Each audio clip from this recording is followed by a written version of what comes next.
Merci infiniment, Monsieur le Président. Je vais vous parler de 4 choses. La première, une introduction que je ne comptais pas faire, mais que je vais faire en fonction des prestations des hommes politiques de ce matin, et notamment du ministre Mézouar, pour vous dire que les questions sur lesquelles vous vous interrogez, l'euro-méditerranée, les relations entre l'Europe et les pays arabes, eh bien, dans d'autres pays du monde, il y a la même interrogation. L'Amérique du Nord s'interroge pour savoir comment elle coopère avec le Mexique et l'Amérique du Sud. Dans l'autre extrémité, le Japon et la Chine s'interrogent pour savoir comment ils coopèrent avec la Malaisie, les Philippines. Autrement dit, nous sommes devant une problématique générale simple, qui tient en peu de mots. Nous avons au nord des pays développés et vieillissants qui cherchent à coopérer avec des pays jeunes et émergents. Vieillissants et développés, jeunes et émergents. Et celui qui va gagner entre le bloc des Amériques, le bloc des Asiatiques et le bloc Europe, Méditerranée, Afrique, c'est celui qui va découvrir le plus rapidement possible les modalités de coopération et non d'exploitation entre le Nord et le Sud. Et ça, on ne l'a jamais fait, c'est très nouveau. Qui va être le plus à même de coopérer avec son Sud sans l'exploiter? Parce que si c'est pour l'exploiter, on fait un retour de 50 ans en arrière. Ça, c'est l'introduction générale.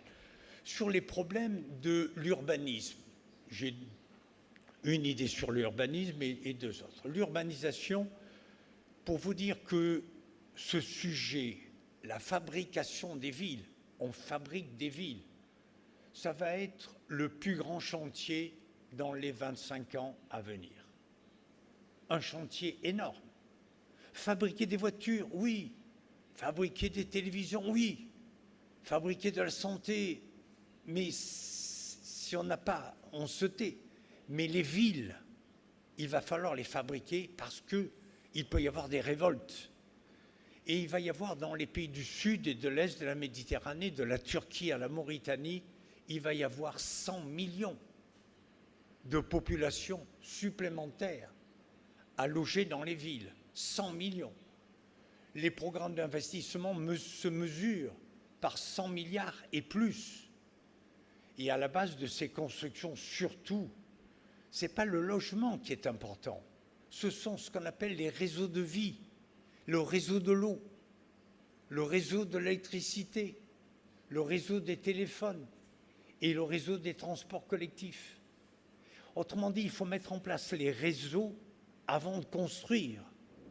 Or, mesdames et messieurs, la rapidité de l'urbanisation est telle, en mémoire là, la vision de Rabat-Salé, Salé au Maroc, la concentration des populations est telle que les chefs, les élus n'ont pas le temps de mettre en place les réseaux parce que les logements se construisent le jour, la nuit et en permanence. Et donc on a un vrai problème. Un vrai problème parce que, comme il n'y a pas d'aménagement du territoire dans les pays du Sud où très peu les populations quittent les montagnes et les coteaux et vont dans les villes, et dans les villes, c'est un foyer, si c'est mal fait, c'est un foyer de subversion et de terrorisme, soyons clairs. Et donc il y a un enjeu économique, un enjeu politique et un enjeu social. Deuxième idée, qui peut agir pour rapidement construire? Je pense qu'il y a 2 opérateurs, les chefs d'entreprise et les élus. Je suis ravi, je vais répondre à M. Bensouda, la coopération décentralisée. D'abord, les chefs d'entreprise. Je suis persuadé que les villes, cela se traite essentiellement en termes de fabrication. Ce n'est pas des lois, ce n'est pas des politiques générales. Il faut que des opérateurs viennent. Et les grands opérateurs européens, on les connaît, les Bouygues, les EDF, GDF, Suez, Veolia, tous les grands producteurs de réseaux, eh bien, ont une solution qui me paraît importante, sur laquelle je vais m'arrêter un instant, c'est ce qu'on appelle la coproduction, produire avec les gens du Sud. Il est fini le temps où les gens du Nord, les industriels du Nord, pouvaient dire aux gens du Sud, je vais produire à votre place. C'est fini. Ils ont leur dignité, ils ont des emplois créés. Et donc, avec le Sud, il faut coproduire.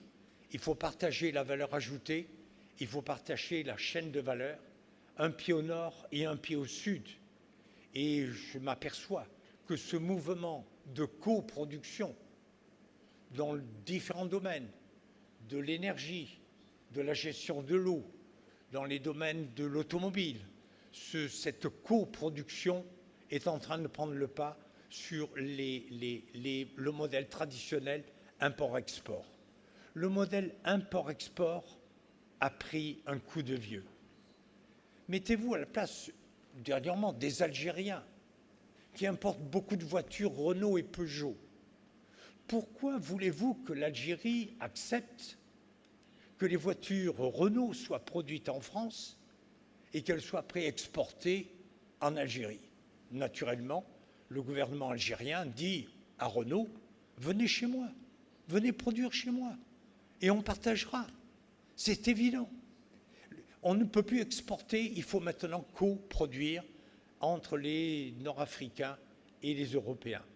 La deuxième idée, et la dernière, et je conclurai, c'est le rôle des élus pour construire les villes. J'ai fait, il y a un an, une étude sur la coopération décentralisée, c'est-à-dire comment les élus français, les maires, les présidents de région, coopéraient avec les collectivités locales du Sud. Et j'ai fait un zoom sur la Méditerranée. Qu'est-ce qui se passe en Méditerranée après les révolutions arabes? Et j'ai passé 30 coups de téléphone à Tlemcen, Ouarzazate, pour demander aux élus algériens et marocains, est-ce que vous êtes contents de ce que les collectivités locales françaises vous proposent? Le résultat a été très mitigé. Il y a du positif et il y a du négatif. En positif, les élus du Sud nous disent la coopération avec les collectivités locales, qu'elles soient turques, qu'elles soient espagnoles, italiennes ou françaises, la coopération avec les collectivités locales a un grand avantage, c'est que ce n'est pas soumis au diktat du politique. Qu'on ait des gouvernements de droite ou des gouvernements de gauche, on fait de la coopération entre villes. La deuxième chose, c'est que cette coopération, elle dure dans le temps.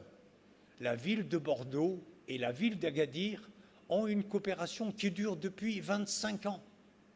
Et les fonctionnaires d'Agadir vont se former à Bordeaux. Et Juppé refait le même système que son prédécesseur. Ça veut dire que ce sont des coopérations longues dans le temps, des coopérations qui sont fidèles. Ce sont des coopérations aussi qui essayent de répondre aux demandes locales. Je termine sur le point suivant. Que demandent les nouveaux élus après les révolutions arabes? Que demandent-ils? Ils disent que ce que les élus du Nord proposent ne correspond pas à ce qu'eux demandent. Entre l'offre et la demande, il n'y a pas une correspondance. Et que demandent les élus du Sud? Ils demandent deux choses, M. Bensouda. Les élus du Sud demandent, premièrement, la gouvernance et deuxièmement, la création d'emplois. La gouvernance, ils disent, nous ne savons pas gérer démocratiquement les villes et les communautés de villes. Et donc nous demandons aux Espagnols, aux élus italiens, aux élus du Nord allemands, de faire une coopération et de venir nous montrer comment on gère démocratiquement une ville. Mais mesdames et messieurs, il faut aller beaucoup plus loin.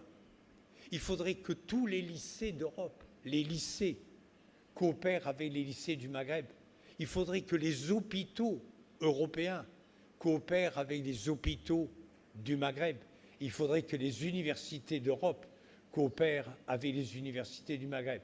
Et si on lançait ce mouvement de coopération décentralisée sur l'ensemble des pays du Maghreb, en l'espace de 3-4 ans, les transformations et les transitions seraient facilitées.